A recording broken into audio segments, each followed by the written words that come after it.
bear market, bonds ini mengalami yieldnya itu naik guys. Ya, artinya apa? Artinya marketnya itu lagi berubah guys. Marketnya itu lagi berubah ke siklus yang namanya itu risk off zone ya. Tapi di saat kita bisa lihat ya, gue bakalan show ke teman-teman di saat marketnya itu mengalami penurunan di sebelah sini. Ini kan turun nih.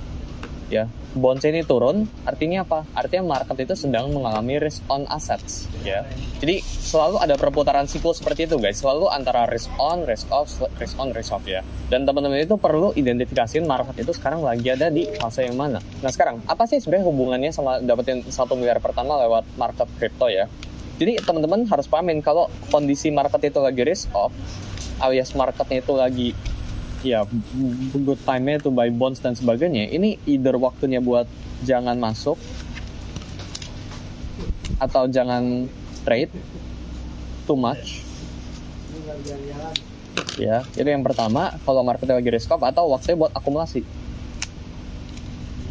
ya. Jadi di saat marketnya lagi risk off, bonds ini lagi naik, dan market crypto kayak stocks, ya equity, saham US dan sebagainya itu lagi turun, itu waktunya buat teman-teman akumulasi. Makanya kalau teman-teman cek di chart sebelah sini, di saat Bitcoin lagi drop kayak gini, ya ini kan bondsnya mengalami kenaikan. Ya sebelah sini nih, ini semoga clear ya, warna kuning nih. Bondsnya ini mengalami kenaikan, terus ini yang warna putih guys, coba kalian fokus ya. Yang warna putih ini kan Bitcoinnya konsolidasi, tapi bondsnya yang warna ungu ini mengalami kenaikan. Jadi yang teman-teman harusnya lakuin apa? Di saat bondsnya itu lagi naik gila-gilaan, ya, Bitcoin lagi sideways, ini waktunya buat teman-teman ini melakukan akumulasi. Ya, di saat marketnya lagi restock.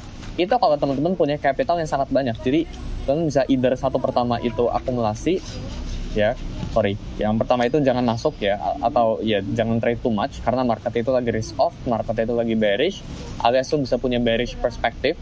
Ya, terus yang kedua, ya waktu buat teman-teman ini melakukan yang namanya akumulasi ya, either ke saham atau ke crypto. Nah, sekarang kalau marketnya lagi risk on, apa yang teman-teman bisa lakuin? Yang pertama, ya teman-teman ini bisa yang namanya itu ngelakuin ya starting to trade ya, trade more short term ya.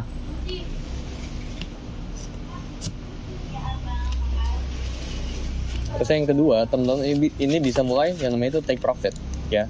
Nah, lebih gampang mana buat dapetin 1 miliar pertama di kondisi risk off atau risk on ya? Yang pasti ya sekarang per video ini kita di shoot ya, ini kita lagi ada di kondisi yang sini ya, di kondisi risk on assets mode ya. Jadi crypto itu lagi rally gila-gilaan ya. Dan waktunya itu buat temen-temen itu go out ke sini ya. Jadi jangan beli aset yang risk off, tapi beli aset yang risk on. Di saat marketnya udah switch, teman-teman ini punya cash banyak, waktunya buat teman-teman ini switch dan mulai beli ke risk off assets. Nah, itu tentang risk on sama risk off assets ya. Sekarang kita udah ngerti ya kalau kita itu sekarang lagi ada di environment yang risk on, dan waktunya buat teman-teman ini pahamin dalam risk on ini ada siklusnya lagi guys. Jadi dalam crypto market itu ada siklus namanya itu halving ya. Jadi ini common knowledge, tapi gue bakalan coba jelasin secara singkat ya. Di 2020, 2024 ya sama 2016 ya, ini latest halving kita ya ke belakang. Nah, teman-teman perlu pahamin ya, +1 tahun setelah halving itu bullish guys market ya.